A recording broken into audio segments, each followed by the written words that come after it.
Welcome to the Shepherd Peace Counseling Ministries. I'm Nathan Clark, and today we are going to be looking at lesson number 1 in the series Healing for the Heart, called Feeding the Soul. Our soul, or our psyche, is the area that most of us struggle and endure pain and irritation in our lives. When we get a toothache, that is in our physical body, and it is very painful. But even after we take pain medicine and the pain subsides, our problem is far from over.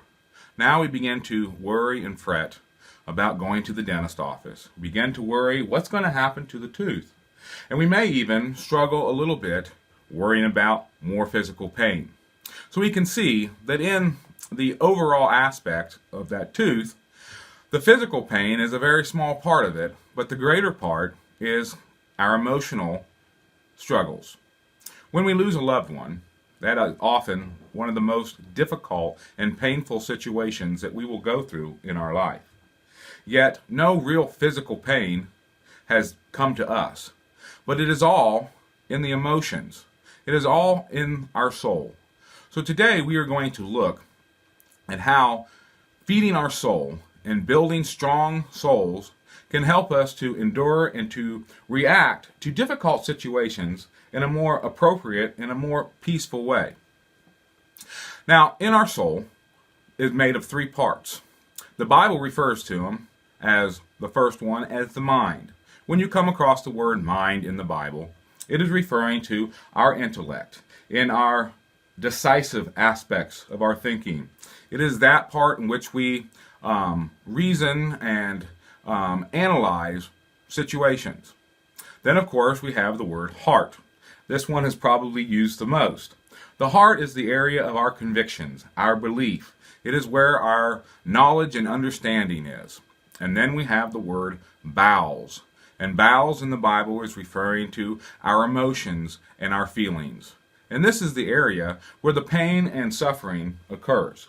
So today we are going to look at how the heart and the bowels, our beliefs and our knowledge, interacts with our emotions and our feelings.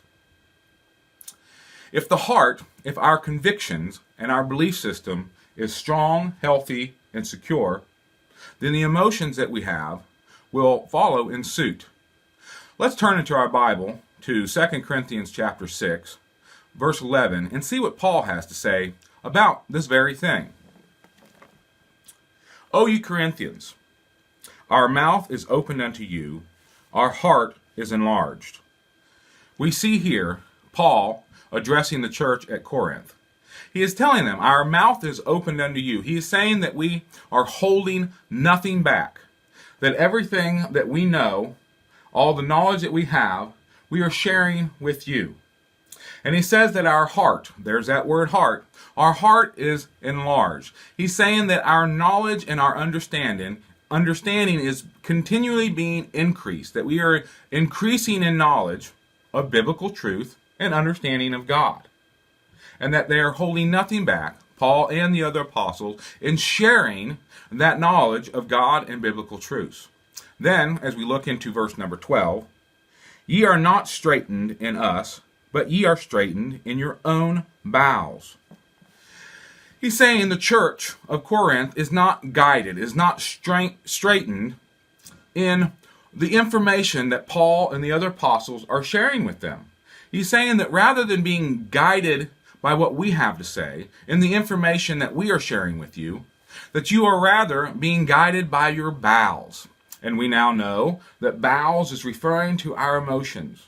So Paul is simply saying that you are not using your core belief system to guide you, but rather you're using the feelings that you have. That if it feels right, if the emotions that I have inspire me, or even an impulse is pushing me to do something, then I'm going to go ahead and do it and follow that. And then we see in verse number 13, now for a recompense, in the same, I speak as unto my children, be also enlarged. So Paul here is saying a recompense, an exchange. He's saying, in an exchange for all the investment that he and the other apostles have made into this church, he's saying that I'm not asking for riches, I'm not asking for gold. He's saying that I'm asking for that which I would expect out of my own children, which I love and adore and cherish. He's saying, I want you to be enlarged in your heart. Says, increase your knowledge. He says, don't be guided by your emotions. Those emotions are going to get you in trouble. But he says, rather than allow your emotions to dictate the right or the left, he's saying, increase your knowledge of God. Increase your knowledge of Scripture. Increase your knowledge of Jesus. He says, in that, you will be able to make appropriate decisions. There's an old saying that an ounce of prevention is worth a pound of cure. We can prevent difficult situations coming into our lives if we are guided by the right thing. And giving in to our emotions can oftentimes lead us down a very difficult and unhappy road. And then as we finish out, we see, beginning in verse number 14, but be not unequally yoked together with unbelievers, for what fellowship hath righteousness with unrighteousness, and what communion hath light with darkness? And with what concord hath Christ with Belial, and what part hath he that believeth with an infidel? And what agreement hath the temple of God with idols? For ye are temples of the living God, as God hath said, I will dwell in them, and walk in them, and I will be their God, and they shall be my people.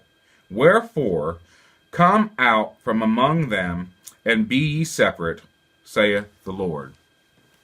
Paul recognized that the people in the church of Corinth were struggling with this very thing. That there were certain aspects of their lives that they needed to separate themselves from the world. That they needed to separate themselves from certain people.